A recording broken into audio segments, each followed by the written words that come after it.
Hello everyone, मैं doctor Nilima आज इस वीडियो में चर्चा करूंगी विशिष्ट शिक्षा में विशेष प्रक्रिया की। चर्चा आरंभ करने से पहले यदि आप बीएड के सिलेबस का हिंदी ट्रांसलेशन चाहते हैं या फिर बीएड के कोर्स 1, 2, 3 और 5 के सभी टॉपिक्स के video, micro teaching, teaching skills, method paper के कॉमन टॉपिक्स के वीडियो या फिर प्रीवियस ईयर्स के क्वेश्चन के वीडियो देखना चाहते हैं तो डिस्क्रिप्शन बॉक्स में लिंक दिया हुआ है, आप वहां जाकर देख सकते हैं। तो आइए चर्चा आरंभ करते हैं। विशिष्ट शिक्षा में विशेष प्रक्रिया अर्थात यदि आप समावेशी शिक्षा व्यवस्था के अंतर्गत समावेशी विद्यालय में सामान्य बालकों के साथ साथ यदि विशेष आवश्यकता वाले बालकों को भी शिक्षा देना चाहते हैं तो उसकी क्या विशेष प्रक्रिया होगी, किन प्रक्रियाओं के द्वारा इन सभी बच्चों को एक ही विद्यालय में एक ही कक्ष में एक ही साथ शिक्षा देने की व्यवस्था की जाएगी। तो जब 17वीं शताब्दी में शिक्षा में मनोविज्ञान का आविर्भाव हुआ तो उसके पश्चात जो पूर्व प्रचलित शिक्षा प्रणाली थी वो परिवर्तित हो गई और जैसे पहले था कि पूर्व निश्चित शिक्षा स्तर के अनुसार बालकों को शिक्षा दी जाती थी और अब बालकों के विकास के स्तर के अनुकूल शिक्षा की व्यवस्था की जाने लगी। अर्थात पहले जो शिक्षा थी वो शिक्षक केंद्रित थी और अब जो शिक्षा प्रणाली है वो बाल केंद्रित है। वैज्ञानिक और मनोवैज्ञानिक रूप से स्पष्ट हो चुका है कि यदि आंशिक रूप से बाधित बच्चों को सामान्य बच्चों के साथ एक ही विद्यालय में पढ़ाया जाए तो ये शैक्षिक और मनोवैज्ञानिक दृष्टि से अधिक प्रगति करते हैं। इसी अवधारणा ने समावेशी शिक्षा व्यवस्था को जन्म दिया। प्रतिभाशाली, सामान्य, आंशिक रूप से बाधित अर्थात दिव्यांग, वंचित, अधिगम असमर्थ, आंशिक रूप से मंद बुद्धि बालक एक ही कक्षा में एक ही साथ शिक्षा ग्रहण करते हैं। अब हम देखेंगे कि विशिष्ट शिक्षा में विशेष प्रक्रिया क्या है। पूर्व में विशिष्टता के आधार पर विशिष्ट बालकों को विभिन्न प्रकार के विशिष्ट विद्यालय में शिक्षा देने की व्यवस्था की जाती थी, लेकिन शिक्षा की इस व्यवस्था में बालकों में अलगाववादी भावना उत्पन्न हो जाती थी। वे स्वयं को समाज से अलग महसूस करने लगते थे, कुंठा के शिकार हो जाते थे। इसलिए आंशिक रूप से बाधित बच्चों को सामान्य बच्चों के साथ शिक्षा देने की व्यवस्था समावेशी शिक्षा के द्वारा की गई, जिससे एक स्वस्थ सामाजिक वातावरण का निर्माण हो सके। समावेशी शिक्षा व्यवस्था में सर्वप्रथम छात्रों के बौद्धिक शैक्षिक स्तर की जांच की जाती है और उसके बाद उन्हें दी जाने वाली शिक्षा का स्तर एवं विधि निर्धारित किया जाता है। हम कह सकते हैं कि यह एक ऐसी शिक्षा प्रणाली है जो विशिष्ट क्षमता वाले बालकों के लिए ही निर्धारित की जाती है। समावेशी विद्यालय में विशिष्ट बालकों की विभिन्न आवश्यकताओं को समझते हुए उचित पाठ्यक्रम एवं कौशलों के माध्यम से शिक्षा प्रदान किया जाता है और उचित वातावरण एवं सुविधाओं को ध्यान में रखते हुए उनको उनकी योग्यता के अनुसार विभिन्न शिक्षण विधियों एवं पाठ्यक्रम के द्वारा शिक्षा दी जाती है, जिससे कि सकारात्मक वातावरण का निर्माण हो सके, स्वस्थ सामाजिक वातावरण का निर्माण हो सके। तो समावेशी शिक्षा में सबसे पहले क्या देखना है कि विद्यालय का वातावरण वो सभी बच्चों के लिए शिक्षा ग्रहण करने के अनुकूल हो, अर्थात समावेशी शिक्षा के लिए अनुकूल वातावरण का निर्माण।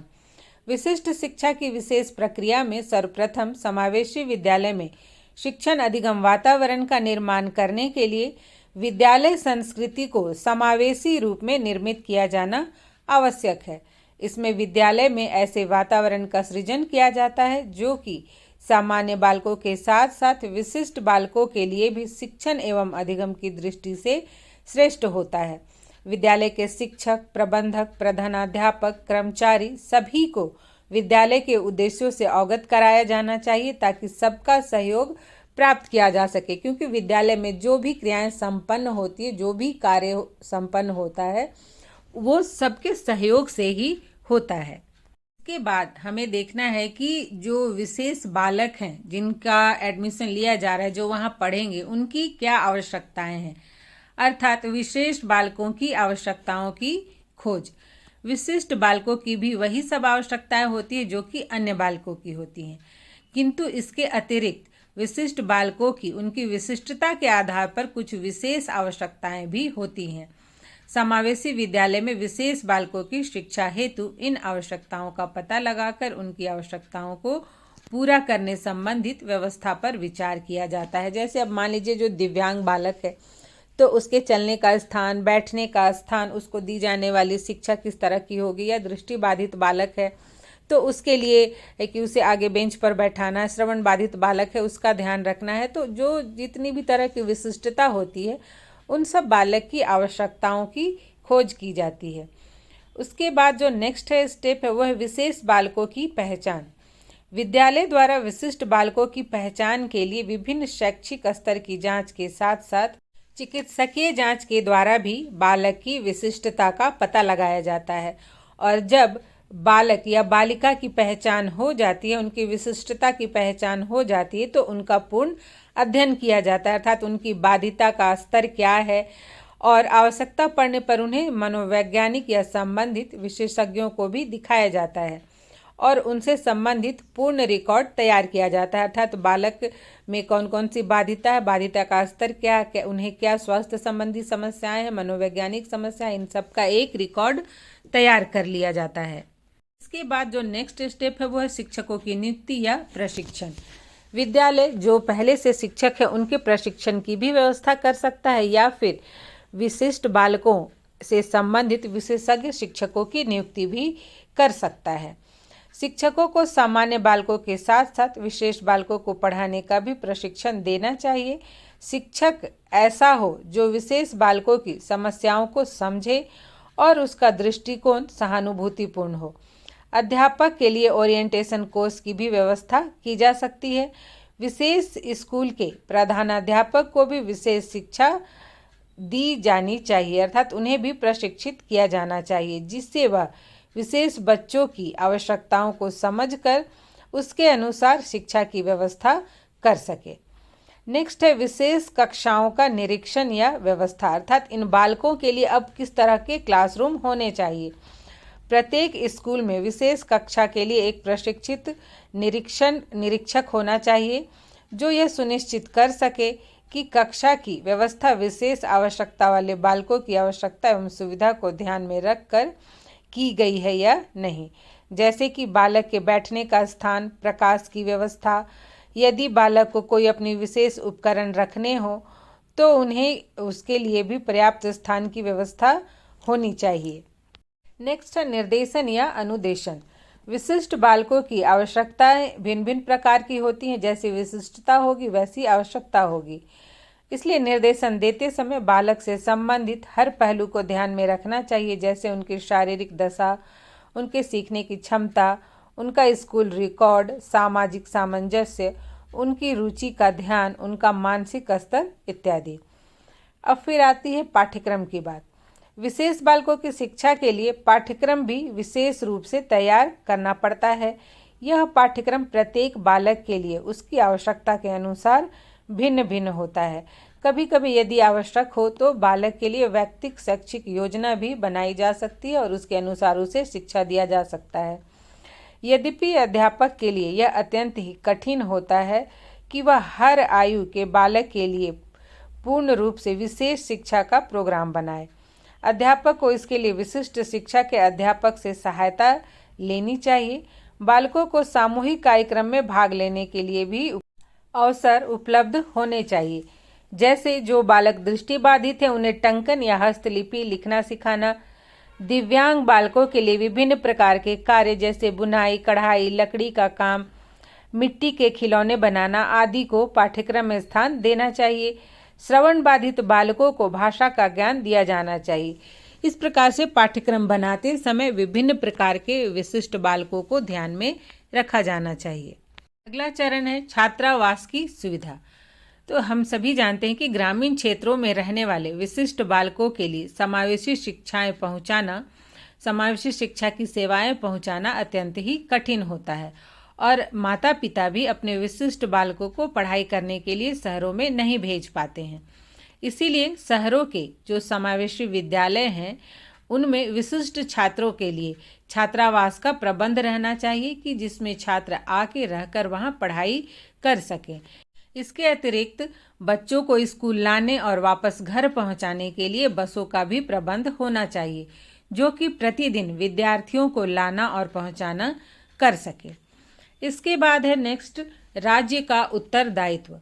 प्रत्येक राज्य के भी प्रमुख कर्तव्य हैं कि वह विशिष्ट बालकों की आवश्यकताओं को समझकर उनके अनुसार स्थानीय स्तर पर स्कूलों में समावेशी शिक्षा का प्रबंध करे, क्योंकि जितने भी संसाधनों की व्यवस्था, वित्त, अनुदान इत्यादि की व्यवस्था राज्य सरकार ही करेगी, तो उसके अनुसार पढ़ाई की योजना राज्य सरकार को भी बनाना चाहिए। राज्य सरकार को विभिन्न स्तरों पर इस प्रकार के प्रोग्राम का निरीक्षण और निर्देशन करना चाहिए।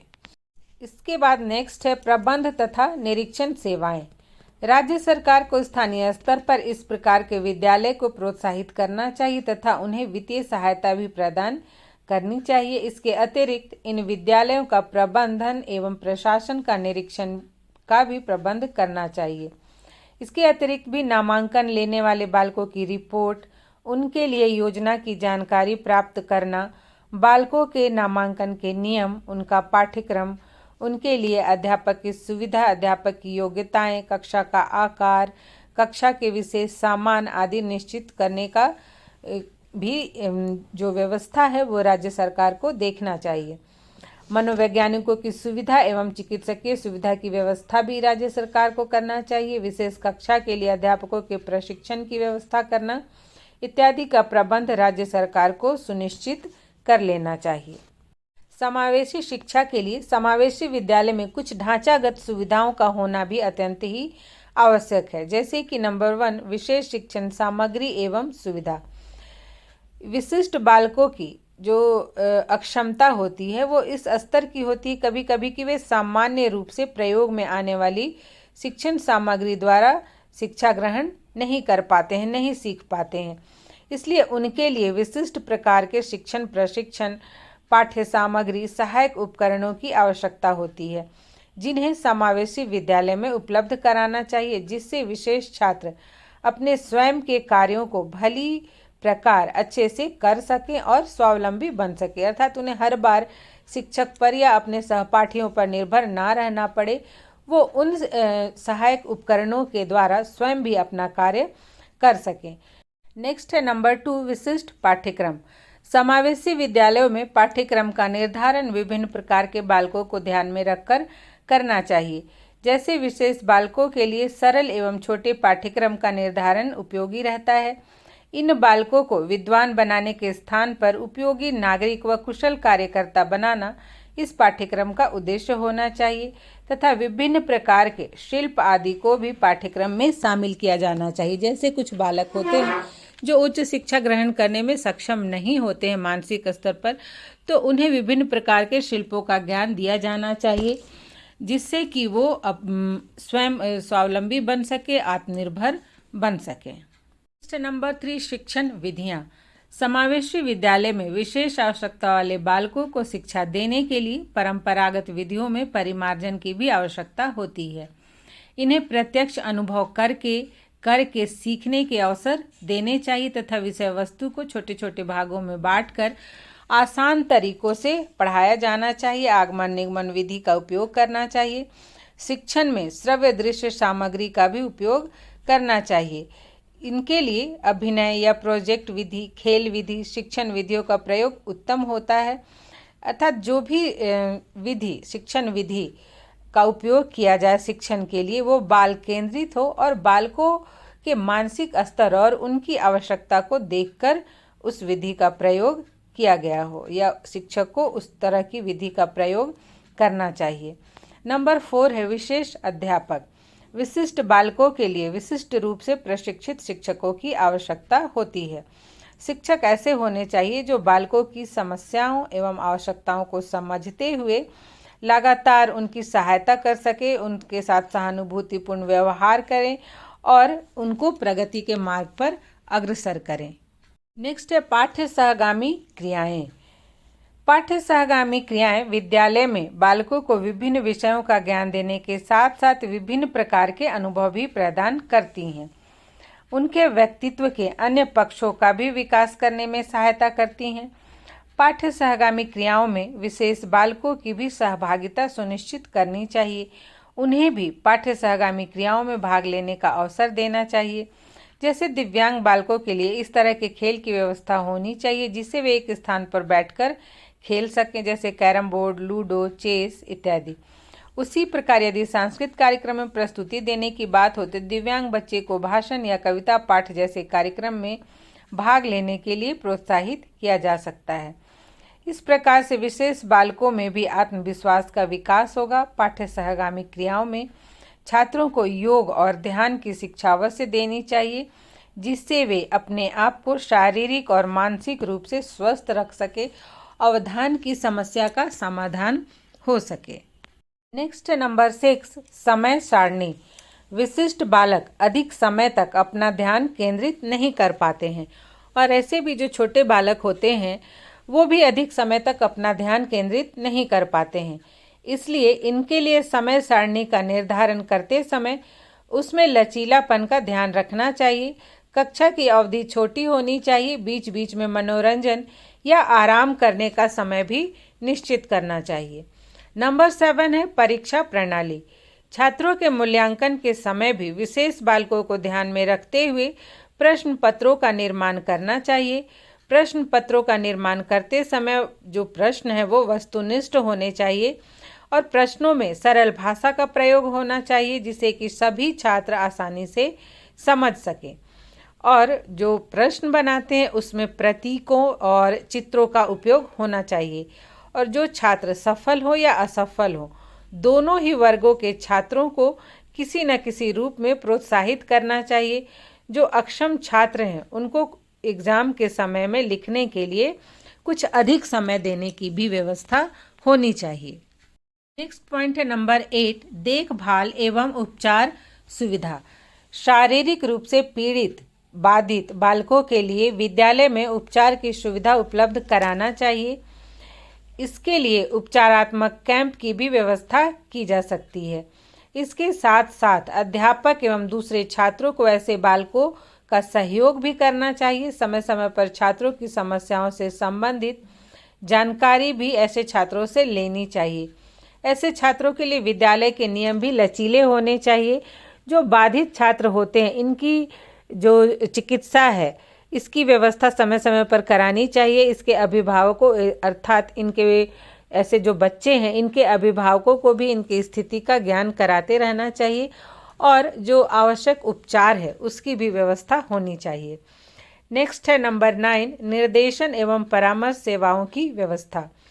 छात्रों के लिए सही विषयों का चुनाव करने और उनकी समस्याओं का समाधान करने तथा उनके भविष्य के लिए उनका उचित मार्गदर्शन करने हेतु विद्यालय में निर्देशन एवं मार्गदर्शन सेवाओं की भी व्यवस्था होनी चाहिए। इतना ही नहीं, छात्रों के अभिभावकों को भी उचित निर्देशन एवं मार्गदर्शन देने की व्यवस्था होनी चाहिए जिससे वे छात्रों की समस्याओं को समझें, उनकी रुचि और उनकी क्षमताओं के आधार पर उन्हें अपनी रुचि के विषय और व्यवसाय का चयन करने में सहायता कर सकें। इस प्रकार से समावेशी विद्यालय में समावेशी शिक्षा व्यवस्था के अनुसार यदि शिक्षा देना हो तो विशिष्ट बालकों के अनुसार अध्यापक, शिक्षक, पाठ्यक्रम, शिक्षण विधियों सभी का ध्यान रखते हुए सबके सहयोग से यदि शिक्षा दी जाए तो निश्चित ही समावेशी शिक्षा में विशेष आवश्यकता वाले बालकों का भी सामान्य बालकों की तरह ही विकास सुनिश्चित किया जा सकता है। ऐसे बालक भी शिक्षण अधिगम प्रक्रिया का अधिक से अधिक लाभ उठा सकते हैं। उनका भी स्वस्थ और शारीरिक मानसिक विकास सुनिश्चित हो सकता है। आज यहीं तक, मिलते हैं नेक्स्ट वीडियो में।